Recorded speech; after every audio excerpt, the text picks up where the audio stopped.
RC Cincy. Today is part 2 of the new hydraulic build. So I just want to show you guys my progress really quickly, that it is a fully functioning RC excavator. There's our tracks, our slew. Then we have, oh yeah, the lights aren't hooked up yet. I'm gonna hook those up. And then, of course, I have to put the little cab guy in there with the cab and the little figurine, and I think the mirrors and a couple of little minor stuff. Of course, also, I want to paint the quick disconnect. So let me show you the hydraulic system.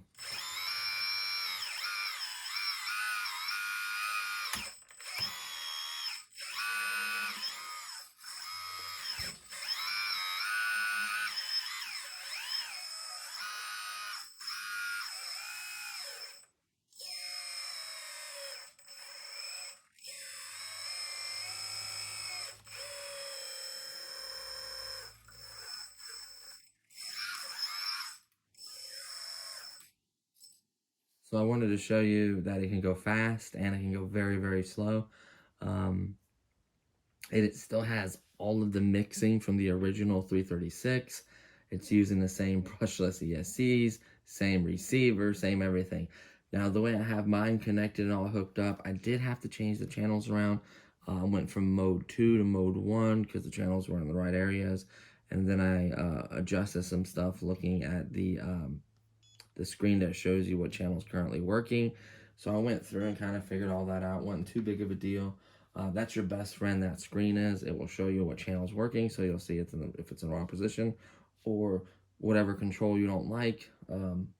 It'll even show you mode. If you go to mode 2, it'll show you which way is channel 1, which way is channel 2, which way is channel 3, and which way is channel 4.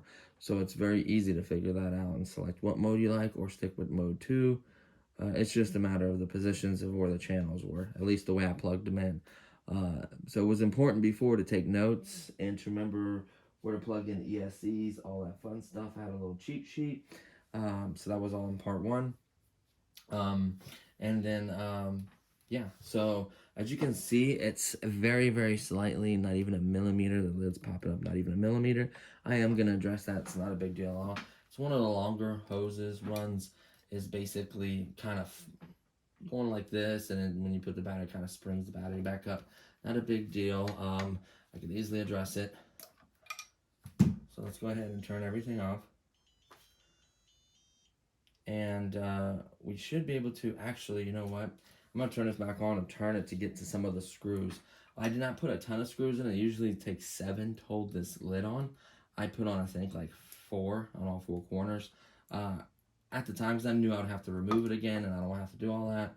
So let me really quickly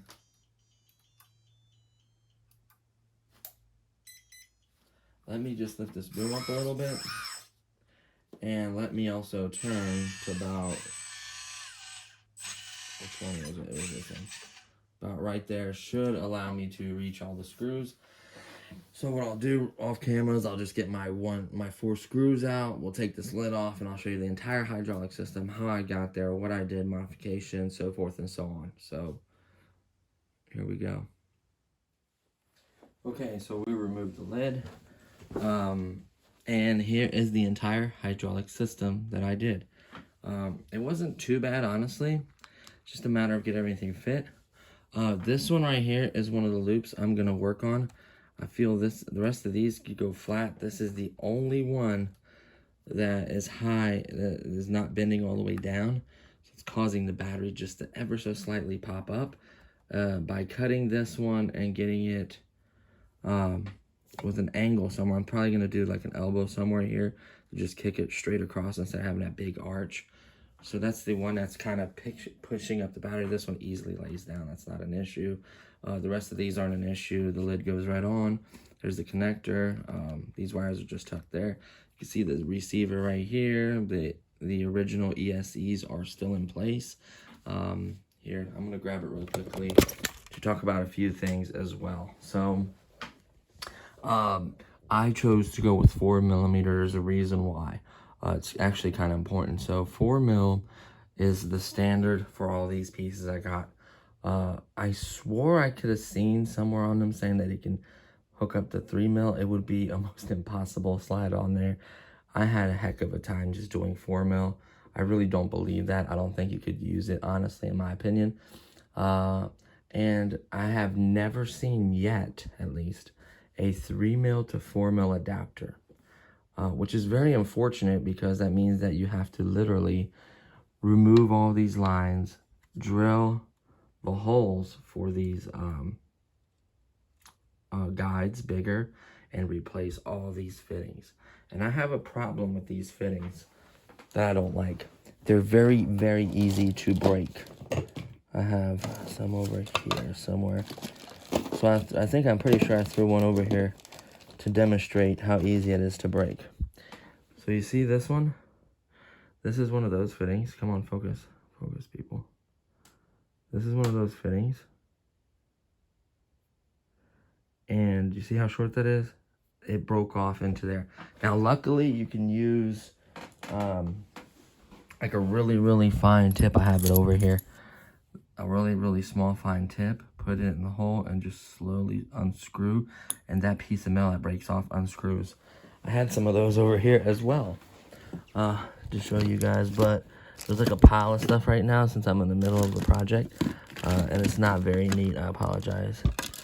But basically, those just broke, you know, and you get in a kind of a hairy situation that way. I don't know where they're at, but there were somewhere over here. So you got to think about that. So you cannot over tighten these, or they'll just break. Hopefully you can get them out every time like I did, which was no problem really. Got them out. Every time you have to cut just a little tiny bit of line off. Make sure you give yourself plenty of line. Now, you don't want too much or hurt you. I'm literally cannot break no more fittings. I'm so tight on the lines, which looks good, but it's like anything breaks, I'll probably have to replace that whole run, which is not fun. So I recommend using the thread Loctite, the red bottle right here, on every single one. I forgot in the beginning to use them. And I did spring links, I think they're because they're a little bit loose or something silly like that. But after I put this stuff on there and tightened it the best I could, it did not leak afterwards. So buy you a bottle of one of these. You will not regret it. So first thing I did, you can see in part 1, is I replaced all these fittings, right? All these fittings. Then I drilled holes. I took this bottom plate off. It's just a couple Allen keys right here. And I took a drill bit and I drilled these holes bigger for the lines to fit through. I ran them extra long, a little bit past the block. And that was basically where I showed you guys how I laid everything in and then did the lines. Then I did these lines with 4 mil, of course, with the new fittings. Now there is something to be aware of. The notches on this system, the notches right there that allows this to fit in there are smaller than these big things. The original fittings are much smaller. You'll never have an issue hitting them. These ones will hit, and when they do hit, you'll break one of these off and you'll be leaking fluid everywhere. So I'm gonna have to notch those notches out bigger. You can probably file it. You can use a diamond Dremel tool. You can use a drill, whatever you can to remove some excess metal and make sure it fits. Because if it doesn't and you go bottom out with your arm all the way down, you'll break those fittings off. And then make sure you run your light wires back through the little holes all the way through these. Put that plate back on, tighten those up. You shouldn't have to get in there anymore. And then the bottom ones, there is enough space, by the way, to run the bottom lines through a little gap they left there under there. There's plenty of room for 4 mil. I thought I was gonna have to drill it and make it bigger. Nope, they cleared. I shot them straight through underneath there on either side of the turn motor. You can see them. See on either side of the turn motor. Now there is a little bit of oil here. I had this lid off and I tilted it by accident trying to get something, and I spilled oil on this part of it. I did have a leak here and here just because the little ring fell off when I loosened it up and popped it up just so I could move something around in here. Beware of that. If you lose that little gasket or that little ring and don't put it back on, it will guaranteed leak. I immediately put thread sealer on it afterwards, put the ring on, tightened it up, no leak. You see some of the purple thread sealer around it? That's no issue whatsoever. What else? This block that splits from 2 to 4, because you need it to do both of these rams, is the hardest thing I've ever put on. It's just the amount of space. It's hard to get it perfectly straight, because as you're twisting those clamps, the biggest downside to them, it wants to twist the hose. So it creates these twists in them. You can see a little bit of a twist there.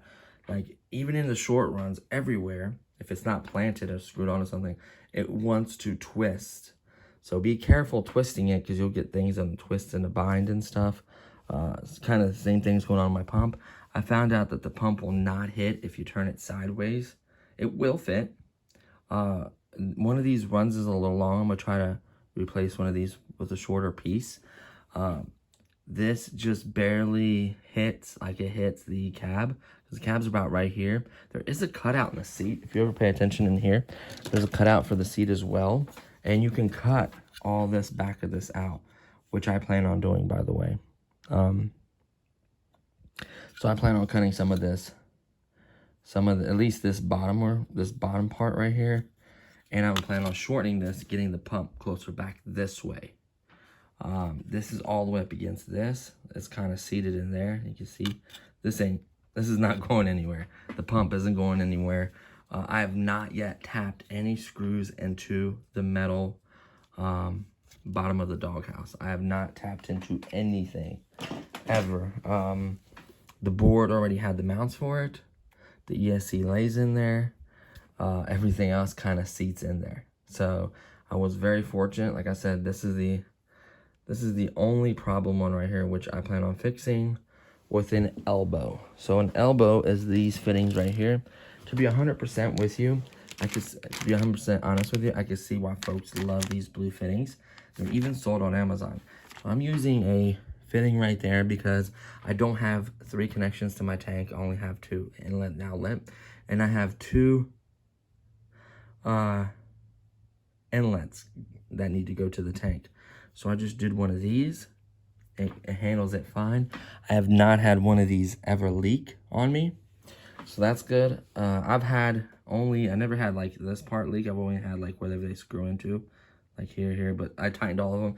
When they send you these pieces like this, a lot of times they're loose. Same thing with this one. A lot of times they're loose. Make sure you put some thread lock on there before you tighten it up. Put some thread lock on there, then tightening it up. Then you're golden. I'm going to be 100% honest with you. That pump is a beast. That 8 MPa, they advertise it as 8 MPa. And honestly, I seen a video. I kind of believe it because I have this turned all the way out and it still had that speed and power that you saw in the first clip. So it's very, very powerful pump. It's literally all the way. If I back it out anymore, it's probably going to pop out.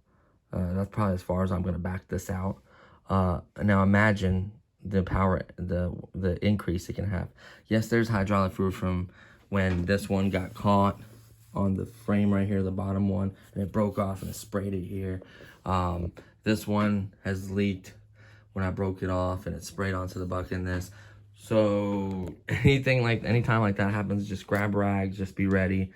Do it somewhere where you're not going to ruin stuff. I kind of already got too much hydraulic fluid in the past on this, so I'm not too worried about it at this point. But just be aware of that. Obviously, it's going to get a much better cleaning when it's all said and done.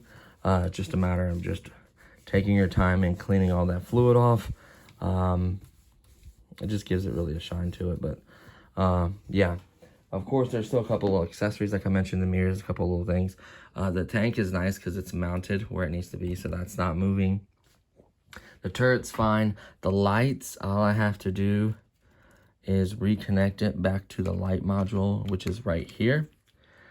I have the end that plugs into here, both of them, one for the cab and one for the boom lights. So I just need to plug those up. That's nothing. That's like the least of my worries. That's a few minutes of work.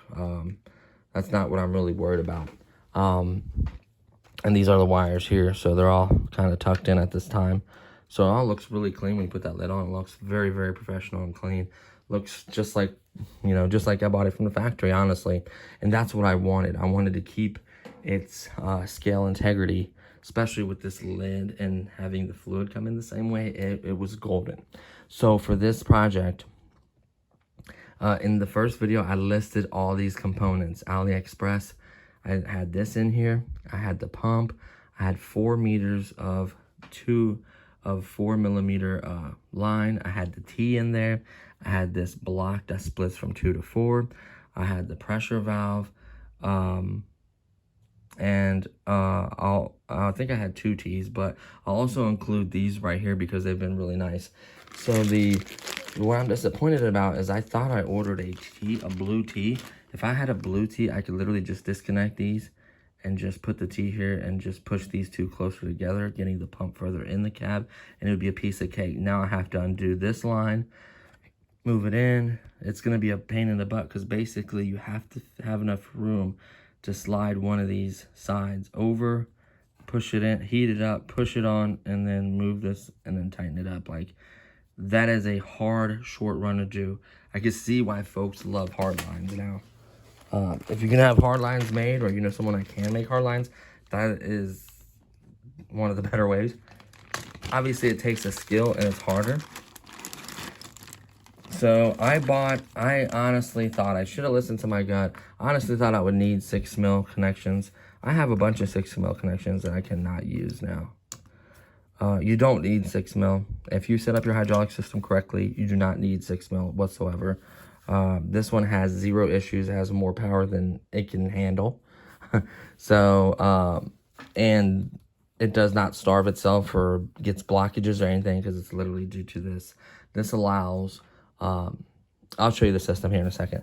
So this is the 90 I'm thinking is going to make this loop right here a lot better.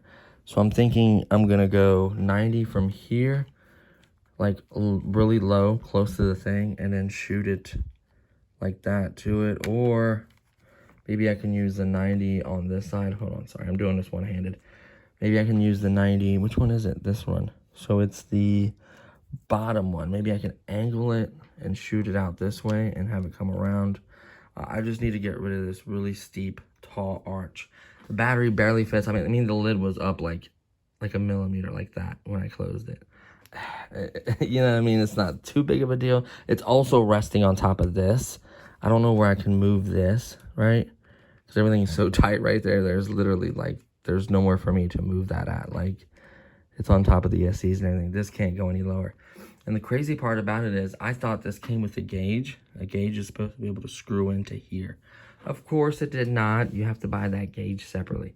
The problem with my current setup is if I put the gauge on here, there's no way I could fit that 10,000 milliamp battery in there as well because it'll protrude too high up.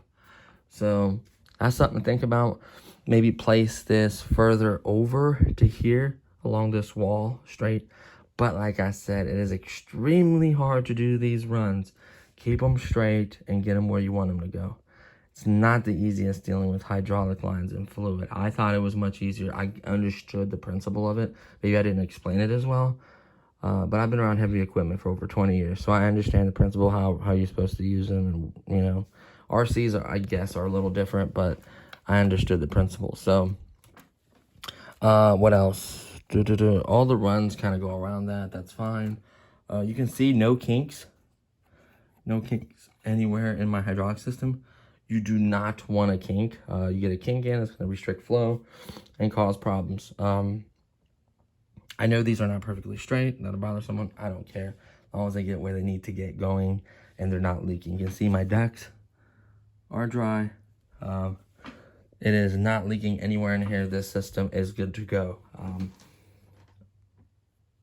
You know, and now it's just a matter of showing you guys the best run.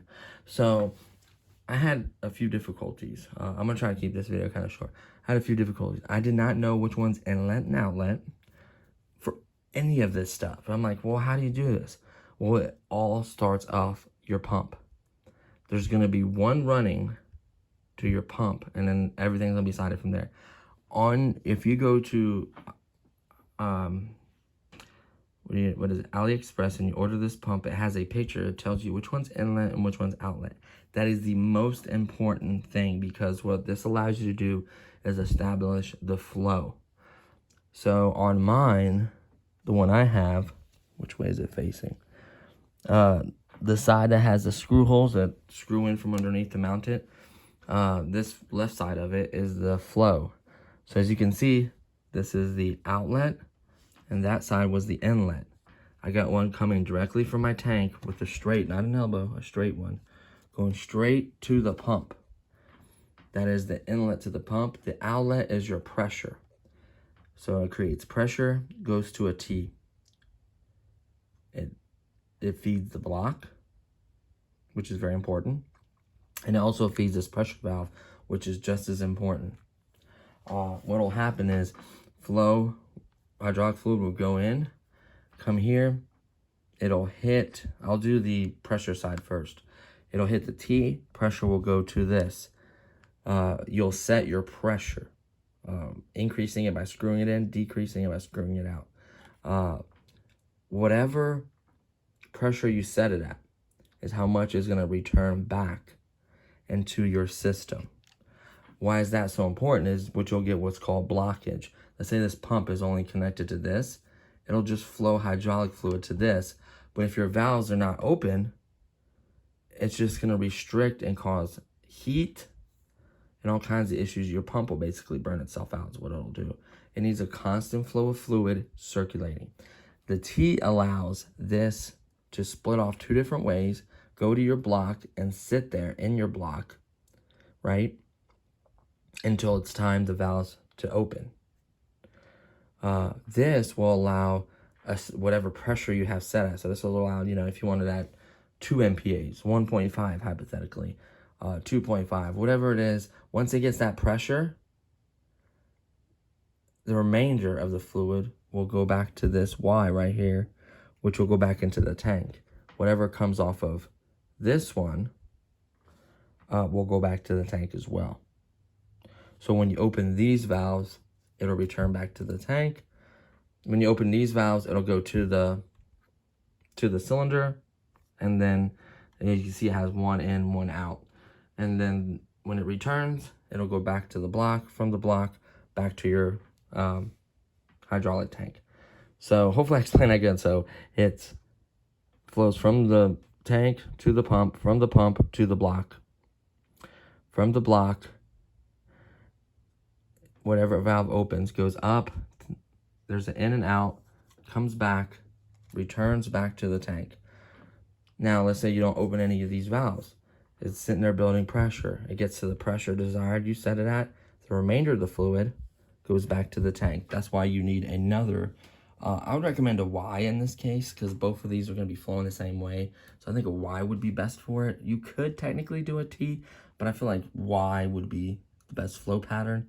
I'm also thinking of fluid, but fluid like as water and stuff. But I know pressure is going to go whichever way it needs to go. But both of these are low pressure returns going into one. So that's why it isn't as big of an issue.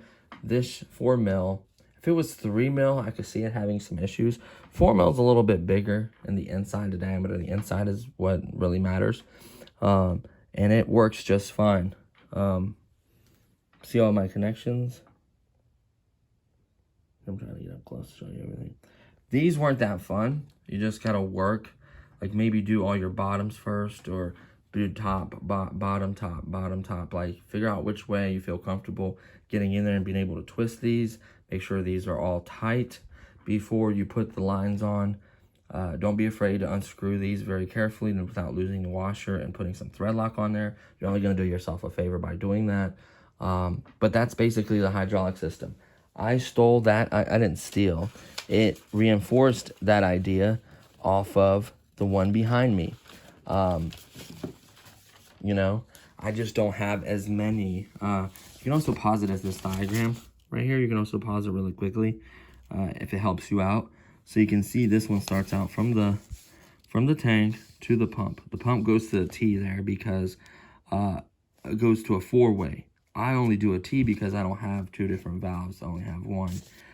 So it goes from their little 4-way or T, whatever you want to call it. It's a 4-way, but I use a T, to a pressure gauge, which should have been on mine. Mine is a 2-in-1. This one's a pressure gauge, then a pressure valve that can be adjusted, then back to the tank. And then it goes, one goes to the block, and then back from the block, back to the tank, making sure there's enough pressure in the block. So they just have an extra pressure relief system if it's, you know, having issues. But what's weird about this one is, like, all the lines, like, basically most of them connect off of this one, which is kind of weird. The dark ones are your returns. You can see that one's a return back to the tank. That one's a pickup from the tank. This one's a return to the tank. And these are the pressure ones right here. So it's, you know, I don't see how they use a T. I just don't understand it. It makes perfect sense for me to use a, not a T, a four-way, a T in my case, not a four-way. So that's literally the only thing that's different, is this is a T and this part isn't here. Everything else is exactly the same. You can see how it's powering the pistons. You can see they have their block. See, same thing as mine. This is important too, by the way. When you hook up your block, the two bottom ones are in, the two bottom ones are together, and the two top ones are together. So you don't want to go, so you want to, you know, you want to have one for bottom, one for lower. So you want to have top and bottom.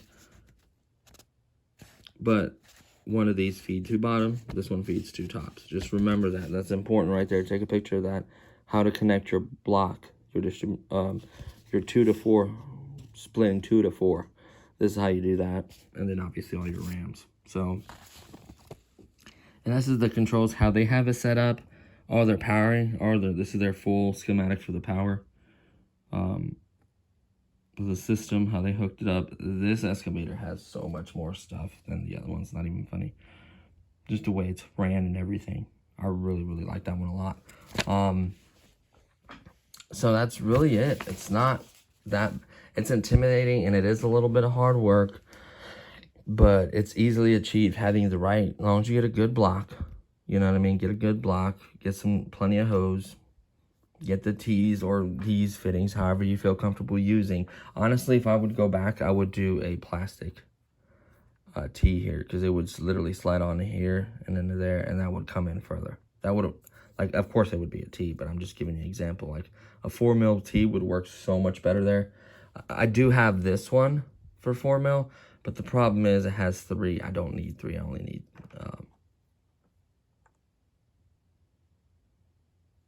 need a T. So I have a 90. These are 6mm. I do have a connection like so if I need to cut it anywhere, or if I have a problem or with it or whatever. This will connect 4 to 4. Now I may have seen these in 3 to 4. You know what? If you're gonna find any, it would be in this connection. That'd be awesome if you get these in 3 to 4. Now these work so well. Let me show you how these work. This is the easiest connector I've ever used. So this is 3mm line. We don't need that. This is what I have out of 4 meters. So you'll have plenty of left, and I made mistakes. So this stuff is genius because you literally hold one end, right? Let me make sure it's in the shot. You literally, oh, come on. It's like bending the wrong way, so I can't hold it in the shot. So let me see if there's a way I can just... So you literally get the end. You always want to cut straight, especially for connecting to these lines. You don't want an angle cut. You want this as straight as possible. And this is pressed on. You don't push anything. You don't do anything. You literally push this on. That's just hard one-handed. It's the easiest thing in the world. But it's just a little harder one-handed, right?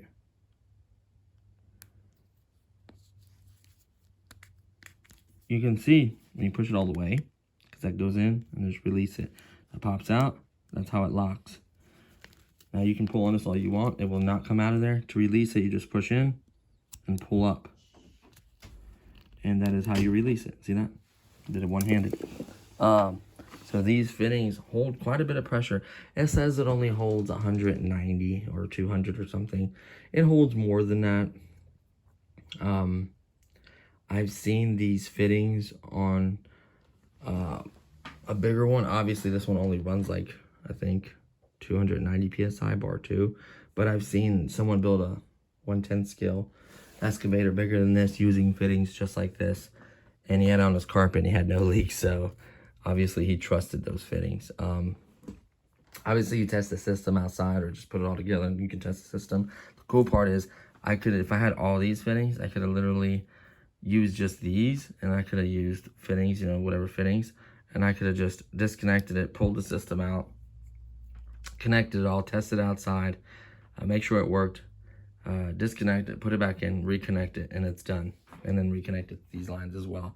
So that would have been real cool. Like somewhere right here, you could have just used all 4 mil T's like this, and you could literally just disconnect your system. That's what's kind of cool about these. You can literally, and they make T's, they make these Y's, they make, you know, elbows, these ones, pretty much any shape you want. It's nice that I have some 6 mil. I don't know. I may do a larger hydraulic excavator that may need 6 mil. It's just this particular project does not. I know on the original Kabolite they use the 6 mil here. You are gonna need for the tank. You are gonna need the 5 mil bolts. Now I bought these by mistake. Where are they at?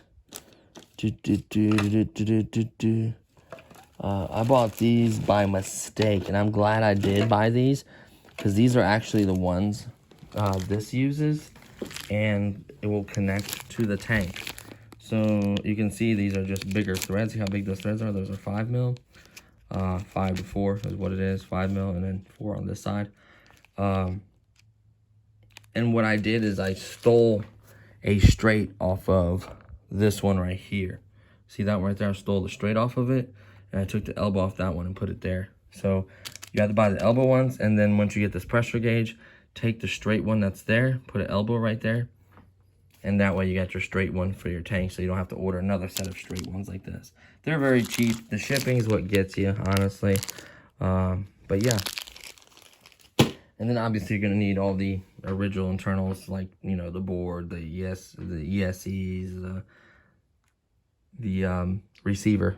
So honestly, it's not that bad. You know, it's just a matter of fitting everything is a pain in the butt. You can kind of see how it's gonna lay out. You can use this layout. Please feel free. I'm gonna be working on unscrewing this and probably cutting this, or I don't know. I really didn't want to mess with that. I gotta have my seat in there. If you look at the seat, it's like right there, like where it needs to. So the seat sits in like so. So this part of it would have to be cut out here, and to kind of go over the pump, which is fine. There is a little piece of metal. See that silver right there? There was like a little stud that stuck up about that high. Kept catching my pump. I didn't know what that noise was. And because I originally had this laying flat in here, and it cleared even better. But turning it in this point in time just kept it spinning from hitting the bottom. We may have to do like a spacer, like a little, you know, like a little piece of metal or piece of wood, something about that thick or so, just to get this spinning head from hitting this bottom floor, and especially cutting that piece of metal out. So there's little things like that, nothing too major in my opinion. Drilling the holes wasn't too bad. Honestly, the hardest thing was hooking this block up right here. Was the hardest thing, because there's no room. You're trying to push these on and twist those. I mean, look at those. There's 4 connections right there.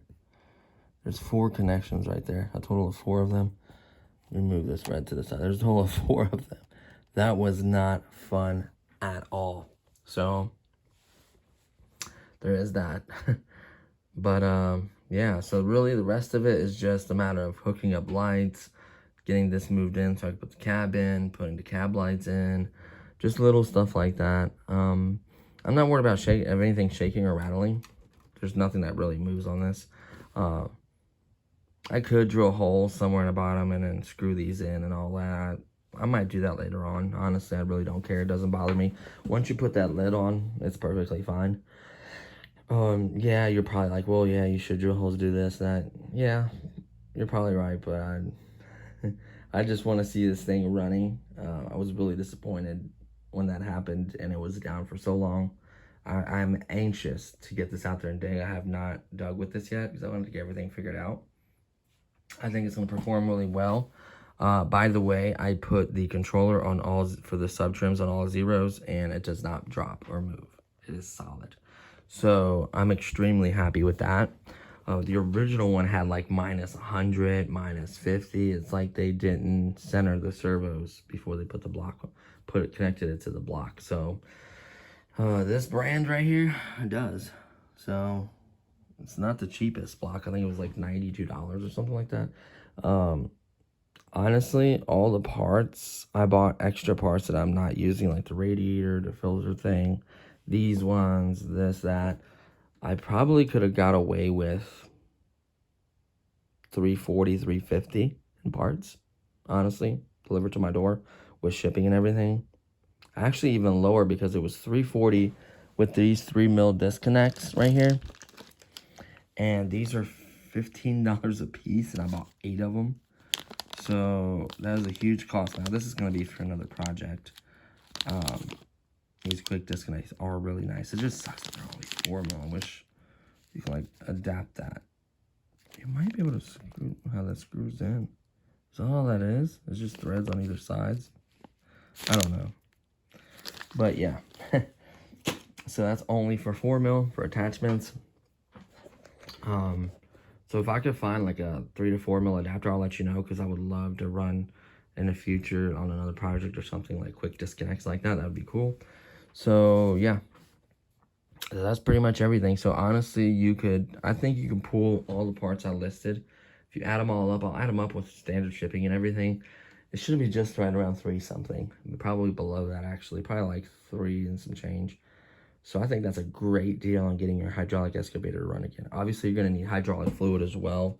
I can't remember. I think I paid $20 for that Lucas all-purpose hydraulic fluid. That's what I'm running in this. And that one recommends AW32. The Super S, that's what I'm running in that. So, you know, I just wanted to keep the manufacturers happy. Just make sure that it doesn't cause any issues or anything. What else?